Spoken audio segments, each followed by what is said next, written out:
ഈ വർഷം ഇതുവരെയുള്ള കാലയളവിൽ ഇന്ത്യൻ ഓഹരി വിപണി ശക്തമായ പ്രകടനമാണ് കാഴ്ചവെച്ചത്. ചെറിയ ഇടവേളകളിൽ സർവ്വകാല റെക്കോർഡ് നിലവാരം തിരുത്തിയെഴുതി മുന്നേറിയ പ്രധാനപ്പെട്ട ആഭ്യന്തര സൂചികകൾ 14% നേട്ടമാണ് 2024 ഇതിനോടകം രേഖപ്പെടുത്തി കഴിഞ്ഞത്. ഇതോടെ മൂല്യമതിപ്പ് അഥവാ വാല്യുവേഷൻ സംബന്ധിച്ച ചർച്ചകളും നിക്ഷേപ ലോകത്ത് സജീവമായി. ഈ ഒരു പശ്ചാത്തലത്തിൽ വിപണിയുടെ വാല്യുവേഷൻ നിലവാരം വിലയിരുത്തുന്നതിനെ പൊതുവിൽ ഉപയോഗിക്കുന്ന 3 സൂചകങ്ങളെക്കുറിച്ചും നിക്ഷേപകർ എന്ത് ചെയ്യണമെന്നതിനെക്കുറിച്ച് വിശദമായി നോക്കാം. ആദ്യമേ ബഫറ്റ് ഇൻഡിക്കേറ്റർ. ഓഹരി നിക്ഷേപക ലോകത്തെ മിശിഹ എന്നറിയപ്പെടുന്ന വാറൻ ബഫറ്റ് രൂപം നൽകിയ പ്രമുഖ സാമ്പത്തിക സൂചകങ്ങളിലൊന്നാണ് ബഫറ്റ് ഇൻഡിക്കേറ്റർ.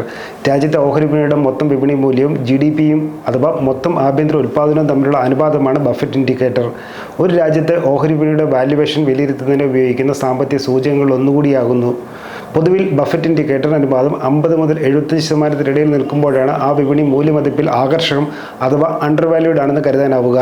75 മുതൽ 90% വരെ ബഫറ്റ് ഇൻഡിക്കേറ്ററും കുഴപ്പമില്ലാത്ത ഗണത്തിലാണ് ഉൾപ്പെടുന്നത്. അതേപോലെ 90 മുതൽ 115% വരെയുള്ള ബഫറ്റ് ഇൻഡിക്കേറ്റർ രേഖപ്പെടുത്തുന്ന വിപണി മൂല്യമതിപ്പിൽ മിതമായി അധികരിച്ച് നിൽക്കുക അഥവാ മോഡസ്റ്റ്ലി ഓവർവാല്യൂഡ് ആണെന്ന് പറയാം. അങ്ങനെ നോക്കുമ്പോൾ നിലവിൽ ഇന്ത്യൻ ഓഹരി വിപണിയുടെ ബഫറ്റ് ഇൻഡിക്കേറ്റർ അനുപാതം 149%. ആഭ്യന്തര വിപണിയുടെ ശരാശരി ദീർഘകാല അനുപാതത്തേക്കാൾ ഉയർന്ന നിലവാരമാണിത്.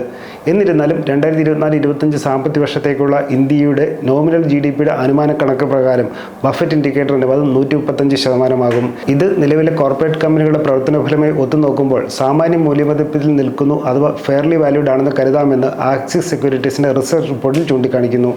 BR ratio.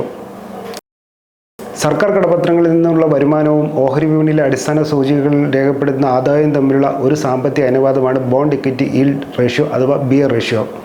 ഇതിലൂടെ കടപ്പത്രങ്ങളുടെ ആദായവുമായി താരതമ്യപ്പെടുത്തി ഓഹരിയുടെ ആനുപാതിക മൂല്യമതിപ്പ് എത്രയെന്ന് നിർണ്ണയിക്കാൻ BR റേഷ്യോ സഹായിക്കുന്നു. ലളിതമായി പറഞ്ഞാൽ പ്രൈസ് ടു ഏർണിംഗ് റേഷ്യോ അഥവാ PE റേഷ്യോയുടെ വിപരീത അനുപാതമാണെന്ന് പറയാം.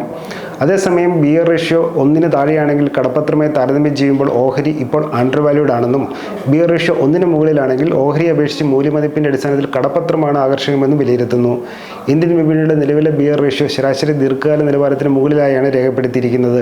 ചുരുക്കി പറഞ്ഞാൽ BR റേഷ്യോയുടെ അടിസ്ഥാനത്തിൽ ആഭ്യന്തര വിപണിയുടെ നിലവിലെ മൂല്യമതിപ്പ് നിലവാരം നേരിയ തോതിൽ ചെലവേറിയതാണെന്ന് ആക്സിസ് സെക്യൂരിറ്റീസിന്റെ റിപ്പോർട്ടിൽ സൂചിപ്പിക്കുന്നു.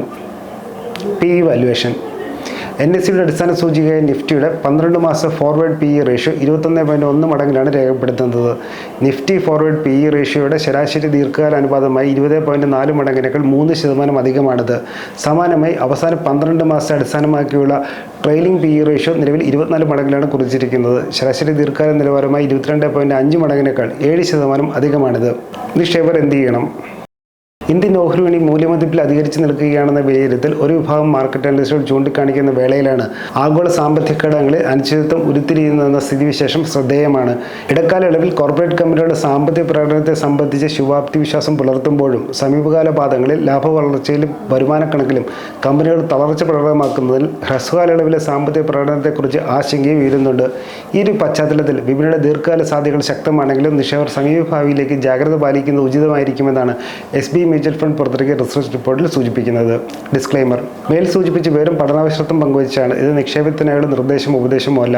ഓഹരി നിക്ഷേപം വിപണിയുടെ ലാഭനഷ്ട സാധ്യതകൾക്ക് വിധേയമാണ്. ഓഹരിയിൽ നിക്ഷേപിക്കുന്നതിന് മുമ്പ് സ്വന്തം നിലയിൽ പഠനം നടത്തുക SEBI അംഗീകൃത സാമ്പത്തിക വിദഗ്ധരുടെ സേവനം തേടി നിങ്ങൾക്ക് ചെയ്യാവുന്നതാണ്.